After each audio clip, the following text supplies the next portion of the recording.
Hello everybody, welcome back to my channel. Today I'm going to be reviewing one of my favorite movies of all time, Donnie Darko.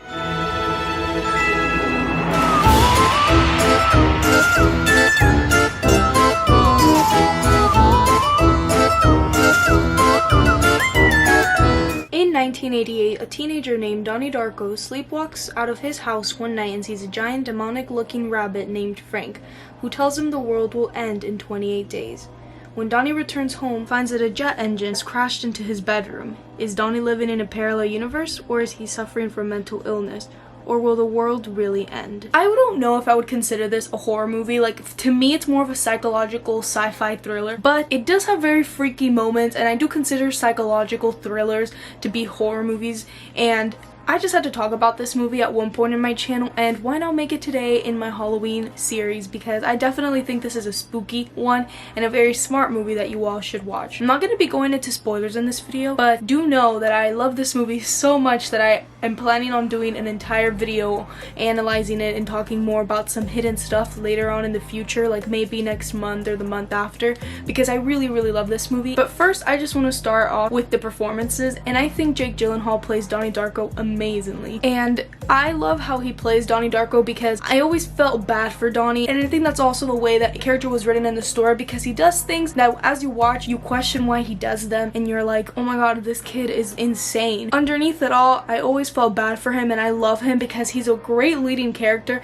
and I loved being able to follow him, and I think Jake Gyllenhaal played him amazingly and effortlessly. I love him as an actor because he has an amazing range, and here he just does an exceptional job. And that goes for all the cast. You have Jena, Malone, Maggie, Gyllenhaal, Patrick Swayze, even Drew Barrymore's in this movie, and I really like her character in the movie as well. The first couple times I saw this movie, I was a little bit confused by her character, but I feel like I get why her character was there, and I really like everybody. I think what this movie does really well is that nothing feels out of place and everything is there to fit the story perfectly, and it's amazing. Like, as you're watching the movie, you might think a character is useless, and then you're like, oh, if that character didn't exist and that character didn't have this personality, then this wouldn't have happened. And it's a very cool idea of like cause and effect that this movie does, and I really like them. Like, every single character fit the puzzle piece really well, and this is a puzzle piece of a movie. This is probably one of the most thought-provoking movies I have ever seen, and that's why it's one of my favorites, because I watch it and the whole time I'm wondering and I'm having questions just like Donnie is, because he sees Frank telling him that the world is ending,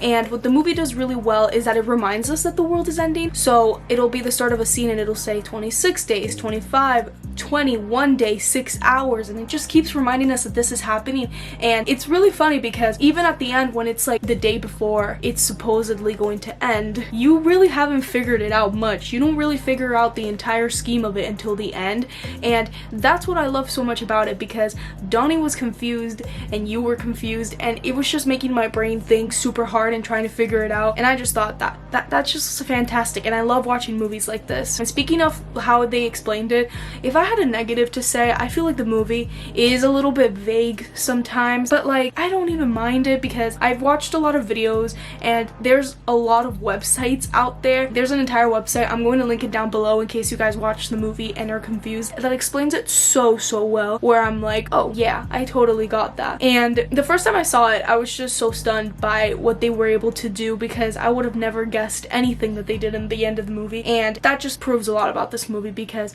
it really shocked me, and every single person that I've showed this movie to has also been shocked. And this is one of those movies that I'm just dying for everybody to see. I just loved it so much, like from the very first time I saw it and to the most recent time that I've seen this movie. I also think this is a very intelligent movie with the dialogue. This is a very dialogue driven movie, and it has a lot of really great scenes and a lot of great monologues delivered by Gyllenhaal. The more you rewatch it, the more you catch on to things, and it makes a little bit more sense, and that's what I even love more about it, because as you rewatch it, you figure out things you didn't, and characters give out dialogue that you think won't be as important, but then later on they are important, and it goes right back with what I was saying, that everything just fits into this puzzle piece of a movie, and it just makes a lot of perfect sense. Even things that the teacher, Drew Barrymore's character, writes on the chalkboard, it makes sense at one point.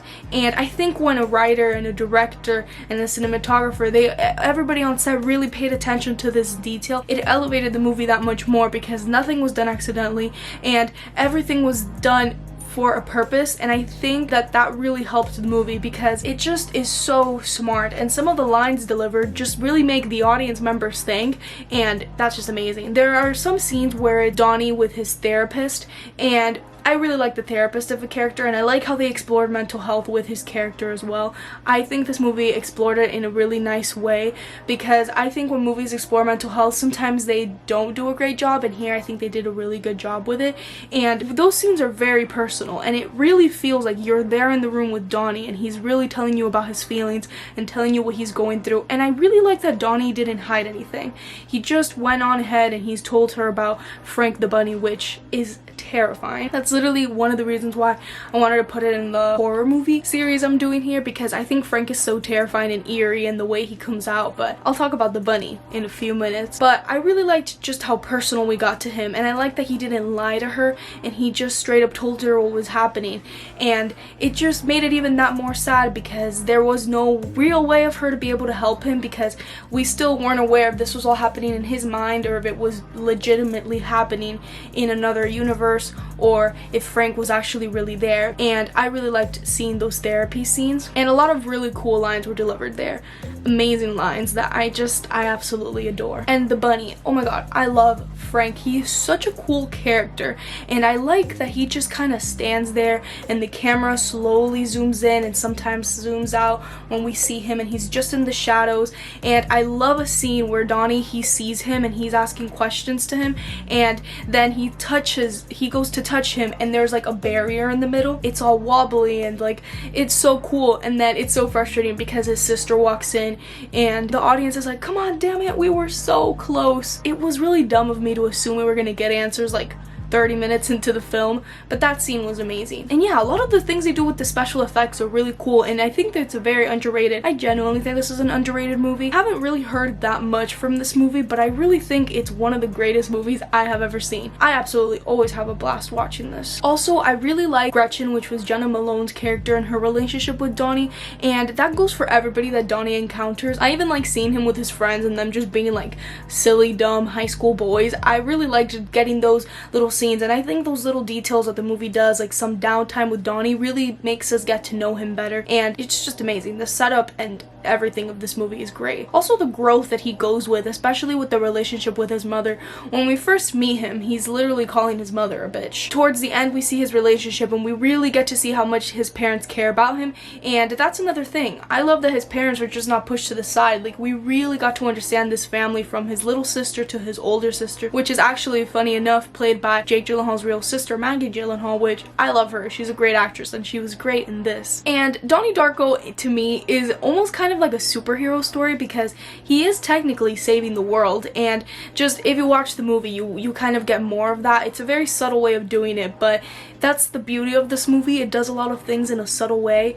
Also, the cinematography and the way it's filmed is amazing, and that goes with the soundtrack that they used for the movie. It all fits really well, and the score is beautiful. This is probably one of my favorite movie scores ever, and I never hear anybody talk about it, and this is me talking about it, and I think you guys should definitely go listen to this, even if you haven't seen the movie, because I think it's fantastic. It's an amazing score, and it just really matches everything, and it's so amazing. This movie also has great editing, fantastic editing. It has parallel editing in a lot of scenes, and Donnie is doing one thing, his mother's doing another, but the scenes connect. Or it's a scene at a PTA meeting, and then it's a scene of Frank doing something else, and you're like, what the heck, what does this have to do with each other? And then they clash, and you see it, and it's beautiful. The editing is magnificent, and that happens throughout the entire movie. Also, the way the scenes are cut together, it's a genius on the whole editing department, and the cinematography and the technical aspect is amazing. And the ending of this movie is wow,